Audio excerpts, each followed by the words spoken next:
Najprej smo občudovali zelo drzen koncept. No, potem smo ugotovili, da so oblikovalci Toyote veliko te oblikovne drznosti vpeljali tudi v serijski primerek. No, zdaj pa je čas, da ta serijski primerek tudi preizkusimo.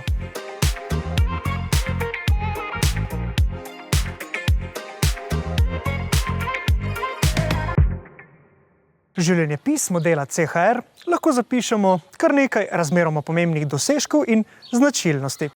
To je bil eden prvih CUV-jev, torej SUV-jev s kupejevsko strešno linijo. To je bila tudi ena prvih nedolgočasnih Toyot, po navodilu, ki ga je oblikovalcem zapovedal šef tega proizvajalca Akio Toyoda.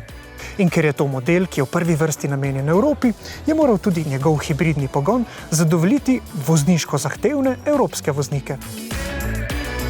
Če proizvajalec že na začetku sprejme prave odločitve, se jih lahko drži tudi v nadaljevanju oziroma ob predstavljanju naslednjih generacij. No in da se je tokrat Toyota držala začrtane poti, je povsem očitno. CHR še naprej izstopa s svojim videzom. Tokrat celo še bolj. Po zaslugi zelo izstopajočih zadnjih žarometov, pa recimo tudi dvobarvne karoserije.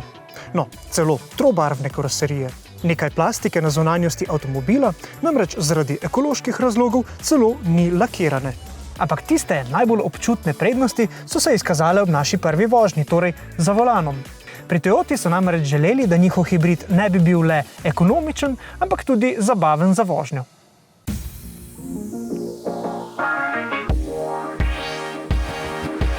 Of course, my hybrid is quite efficient, but on top of that, in line with the vehicle character, so we want to deliver the fun-to-drive feeling, very agile and responsive handling, and also the acceleration.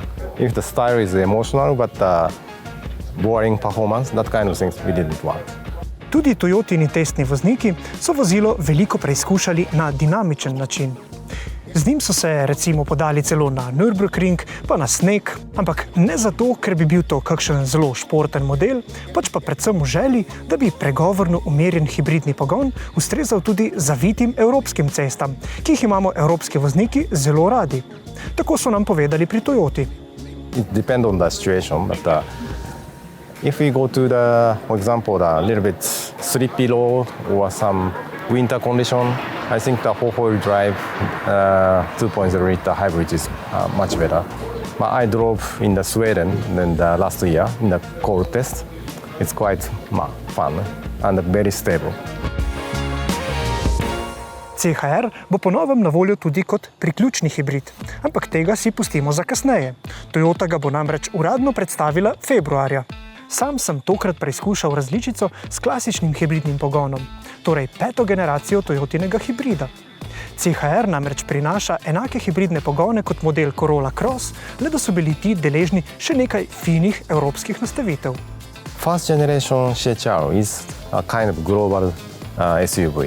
We expanded the market, not only Europe, but also the US, China, Japan, Asia, and so on. And at this time, we decided to limit only for Europe. The other market we decided to cover by Corolla Cross as a more practical SUV. So we could focus 100% the European customers' demand, and we could realize the European-oriented vehicle here. Not only the styling, but also the performance and the equipment, everything. In po prvi vožnji bi vozno izkušnjo ocenil predvsem kot zelo prepričljivo razmerje med vozniško dinamiko in udobno vožnjo. No, pa tudi učinkovitostjo. Še vedno gre namreč nezgrešljivo za Toyotinega hibrida, a pomembno je predvsem, da nam hibridni pogon s svojim načinom delovanja ne gre na živce, torej da omogoča prijetno vožnjo, ne rohni pretirano po nepotrebnem ter ponuja dovolj tiste tako želene odzivnosti. In izboljšane so tudi vozne lastnosti v zavojih, predvsem po zaslugi novih blažilnikov in drugačnega delovanja elektronike, ki deluje precej manj vsiljivo kot pri predhodniku. Po drugi strani pa je za ta avtomobil še naprej najbolj pomembna plat udobja ter predvsem hibridne učinkovitosti. Tu pa se nova generacija modela CHR veliko opira tudi na svoje računalniške možgane. CHR-ov pogon po novem na cesti zaznava vzpone in spuste.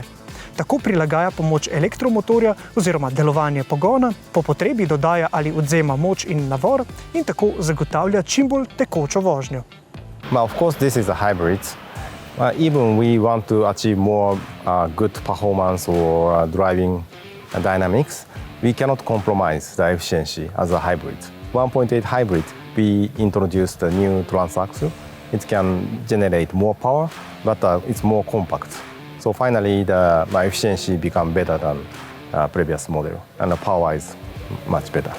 In ne nazadnje, veliko pozornosti je posvečeno aerodinamiki. Poglejte na primer te odslej skrite kljuke ali pa tale zanimiv strešni spoiler. In na tem področju je CHR celo najboljši v svojem segmentu. There are three aspects for the aerodynamics. One is the exterior style. It's a quite big contribution. And also the air intake is another thing.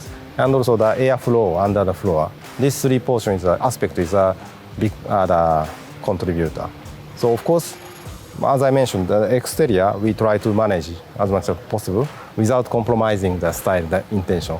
But on the other hand, we carefully manage the air intake and also the underfloor, how we can improve the airflow, underflow.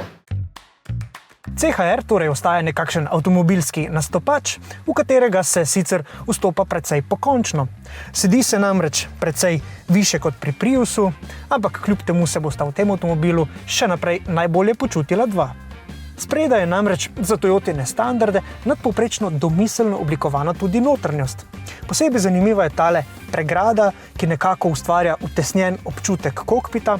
Utesnjen občutek oziroma dober bočni oprijem nudita tudi prednja školjkasta sedeža. Na voznikovem mestu pa poprimemo tudi za športno oblikovan volanski obroč. In še ena zanimivost. Toyotina ambientalna osvetlitev nima le varnostne funkcije, ki običajno pohvalimo v sodobnih avtomobilih, pač pa svojo barvo spreminja celo glede na uro v dnevu. No, kaj pa slovenske specifike? Kaj lahko v zvezi s tem priznamo zanimivim novincem pričakujemo pri nas? S CHR-om lansiramo 3 pogonske sklope, to je hibridni 1.8 motor, hibridni 2.0 in pa plug-in hibridni 2.0. Smatramo še zmeraj, da hibridna različica je tista, ki bo pritegnila daleč največ kupcev. Na eni strani povezana je z nakupno ceno vozila, na drugi strani s hibridnimi vozili dosegamo časovno gledano več kot polovice vožnje na elektriko. Tako da v bistvu pokrijemo neki optimal, če se še malo bolj poglobimo v proizvodnjo baterij, proizvodnjo električne energije, ki jo v Sloveniji uporabljamo, je za vse tiste, ki smo okoljsko osveščeni, vsekako hibridna tehnologija pravi odgovor. Mislim, jaz se včasih hecam, da ko kupujete vozilo, če naredite tabelo, potem smo mi zmagali zagotovo. Se pravi, racionalna blagovna znamka smo. Hkrati pa vozilo je še zmeraj čustven nakup. Na koncu se ti vozilo mora dopasti. Ne kupiš vozilo zato, ker je najboljše, ampak mora imeti v sebi tudi nek čar. In CHR ga zagotovo ima.